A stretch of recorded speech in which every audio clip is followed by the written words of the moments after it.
All right, guys. Today we're at SEMA, and we're always on the lookout at SEMA for small companies that are trying to make it. And we have found a great story here, so we're going to bring that to you today. So let's get into it. So we are here at the Speed Vise booth, and we've got Ed and Andreas and Max, and this is the company, right? You guys are the company. 3 generations working here. Here's what they make. They make a fantastic vise. Before we show, wait a minute, hold on, just hang on. I know you're like, a vise, come on, what are we doing? We're gonna show you a cool feature on this vise that I thought was brand new, that I thought that these guys invented, but it's actually been out for a really, really long time. We're gonna show you how long it's been out for. So we got a lot of stuff going on in the background. I know the noise is happening, but this place is crazy. So let's get a little bit of the backstory. So you kind of you told me a little bit, but tell me about what happened. Yeah. So in the early 90s, a friend who owned a foundry came to us and said, "Hey, this company's for sale. Would you be interested in looking at it?" We thought, "Okay, we'll look at it." So my dad and I checked him out. Cardinal Tool Speed Vise. We had a machine shop manufacturing other products, basically doing production work. Okay. And so we looked at it and we go, you know what? It's kind of cool. Maybe it would be a fit. So you and your dad did that? So me and my dad went and we purchased it, and we got it. That was lock, 94. Okay. So lock, stock, and barrel. We got their machinery cabinets, and products. And the plans. All the plans. We've got. It's really cool. We've got old blueprints. I mean, they're actually blue. They're blue with white lines. Nice. I mean, from back in the 20s and 30s. So this is that's the 1920. They've got blueprints for something we're going to show you here in just a second. Yeah. So it just kind of blew us away how much documentation they did. Really good job. The company before we bought it. But they weren't making the product anymore. But they stopped making this bench vise. They were making these drill press vices, which are really cool and unique also. And they have the same design for locking down the screw and handle here. So here's something that is unique, right? So this would be a drill press vise, and then you can, get whatever you want in here, right? Let's say we're going to put, you wouldn't put this in a drill press, but let's say you're going to do that. Slide it in, tighten it down, and this will not come out now, right? Yeah. And then you can lift it, pull it, so you're not sitting there doing this number, trying to get something in a vise. And then what you did, so you were building this, right? Yeah. But this wasn't getting built. Right, it wasn't. We had the patterns, the foundry patterns. Yeah. And when we first bought the company, I envisioned maybe someday doing it. So I made samples. Okay. And the sample casting set rested up for 30 years. You made a sample and then did nothing with it. Did nothing with it. And then when did you get into it? About 2 years ago, my brother and I took over the company when my father retired. Okay. And then we have been using these ones around the shop. So you're retired? Yeah, I'm retired. Not really. Yeah, exactly. Yeah. And then we've been using some of the originals from the 60s around our shop, and we love them so much, and we wanted to reproduce them, so we looked into it and found the old prototypes, the old samples he made in a barrel. Okay. And cleaned them up, and then started thinking, oh, we should do this. And then we contacted the foundry, and then we started up production this year. Okay. And so you started building this year. Yeah. 2025. 2025. Right. And you guys are building these things. Is that right? Yeah, I did the machining. Your hands are doing this. In other words, you're at the CNC machine. Yeah. You were telling me how. Not just CNC. I mean, we're talking manual lathes as well. Manually. Okay. Manual and CNC. Okay. And you were telling me how you had to figure something out inside of here, so you wouldn't have to do the CNC broaching. Yep. And you did all that and worked on it, and you're doing. My other son was over here earlier, and he was talking about how clean this was, and you're like, that's you. You're doing this, right? So let me show you the unique feature on this. But I want to show you that it's been around for a long time. Why this isn't being built, I don't know. Probably because it's a little more expensive to build it, right? And you guys are the only ones that had the plans. And so people have just been making cheap vices for a long time. What do we usually deal with? We usually are doing this. This is how a vise is normally done, right? And then you got to put something in it, and then you got to do this. And God forbid the vise is somewhere where you're doing this, right? Here's what you do with this one. Take this, put it in here, and it's in. And then you go take it out, it's out. I mean, I saw that from the distance, and I'm like, what in the heck have we got here? And we were talking about it, and you were like, yeah, it's the technology has been around for a long time. Somebody made this in the 20s, 1920s. That's where you've got the plans from. And we've actually got one over here. This is from when? This is from 1940. About 1947, 1948. 1947, 1948. That's how long. And I mean, we're going to watch somebody clamp their finger in it. Do not do that at home. All right. But I'm, and you're only professionals. There you go. But I mean, you can see it's the same thing, right? Now you're telling us that also when you make these vices, you're not trying to make like some new feature every single year or whatever. I mean, you just came out with these. I mean, obviously, but what you tried to do was say, okay, we want to build this vice. They've been around for a long time, so you want to make parts that are available for even the old ones. Yeah, we made it backwards compatible. So any of the new parts, the screw will also fit on the old parts. These jaw plates will fit on the old vices. If you find one at some garage sale, yard sale, you can swap that stuff out. And here's the other thing. These vices, every single part is available separately. Correct. So you're not going to take this vice if something breaks in it. And you said you haven't had any issues yet. This has been around for a long time. You've been doing this for decades, right? Yeah. And you say the only thing that really ever goes bad here is the screw and possibly this. And usually that's happening because it's in a drill press. Shavings are getting over here. Guys aren't cleaning it off. And it's getting worn down. But you can replace those parts.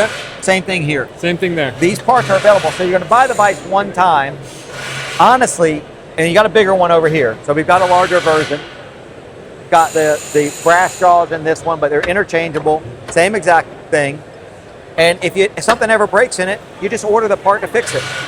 I mean, it's something that we've lost, right? We don't, what do we do today, right? We break a vise today, and we unbolt it from the bench, and we throw it in the metal bin, and we bolt a new vise down. This is going to be a one-time purchase, and you're going to have this thing. And you said something. You're going to need the mic. Go ahead. I want to hear what you said because you had a really good comment. And when we said this earlier, it's like, you're going to buy this. I said, you're going to buy this one time, lifetime. And you said, you buy it once, but let's face it, it's once for your family. Yeah. Because it's going to go to the kids, the grandkids, the great grandkids. Yeah. This young man, Max here, is fifth generation because started with my grandfather. So we're talking 5 generations of family now in the machine shop business. We've been using these vices for the last 30 years, and every time I have a friend come to visit, and I said, hey, check this out, and they go, what? Why aren't you making them? Again, why aren't you making those? And we just we didn't think there was a market for it. And the boys were thinking ahead, thinking there is probably a market for it, let's face it. And so we decided to resurrect it. Yeah. It's not like we had to invent anything new. We're not taking credit for anything You're not like taking that. credit for designing it. No. But you have brought it back to life. I mean, it's a 100-year-old company, and yet, it's coming back to life. Yeah. I was blown away. So this vise here is from the 1930s, and I found it at a swap meet, all rusty, and I thought, wait a minute, that's our tool. That's the actual vise you found at a swap meet. Right. I found it at a swap meet, cleaned it up, and this is your tool here. Yeah, and that's our tool. So they're the same, but this is a a modern one we just made in the last few months, and this is from 1930. And they're making these vices. So you were telling me how you were struggling. You were trying to get these vices ready because you were coming here, right? And so you were trying to because you guys are building these things. Yeah, we're making them. We're running the machines, manufacturing, figuring things out. Yeah. And then some of the paperwork is still there to how they did it back in the day, and I can go through that and see, okay, that's what they were doing. That's why they did that process. I mean, they did some smart stuff back then, didn't they? Yeah. I mean, it's here's the thing, guys. Every single video we do, when we mention, Harbor Freight or any other tool company, it's all made in China or made in China, whatever it might be, right? And there are some great products that you can get that are made in those places. But everybody says, oh, made in America. Well, guess what? Pomona, California, every single piece of it, correct? Yeah, we get all of our parts from the U.S. Everything, right? And so they're building it all there. and this is the whole company. So and okay, I know everybody's going to ask how much are they, and there is a price here, right? There's definitely usually a Wilton vise. I mean, obviously you can get some cheap vices out there that are $100 or whatever it might be. Wilton vices $500, $600, $700, $800. This is going to be $1,400 for this one, correct? And you've got $1,500 for this one. And then if you are looking for a drill press vise, you said a little under $400 for this one, correct? So a little under $400 for this one. So there is a price point here, but again, remember this. This is going to be a one-time purchase.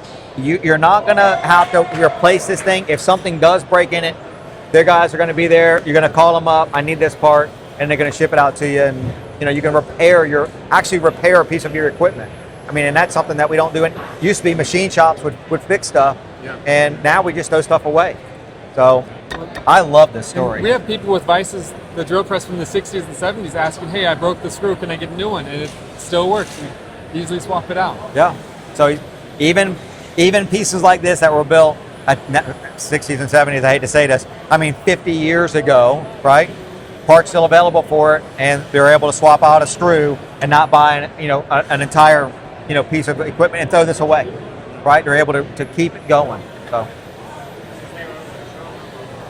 Oh, okay, yep. So this is the one again from the 40s, late 40s, and it literally is exactly the same thing. And you could take, can I get that pipe? Can you throw that pipe in here?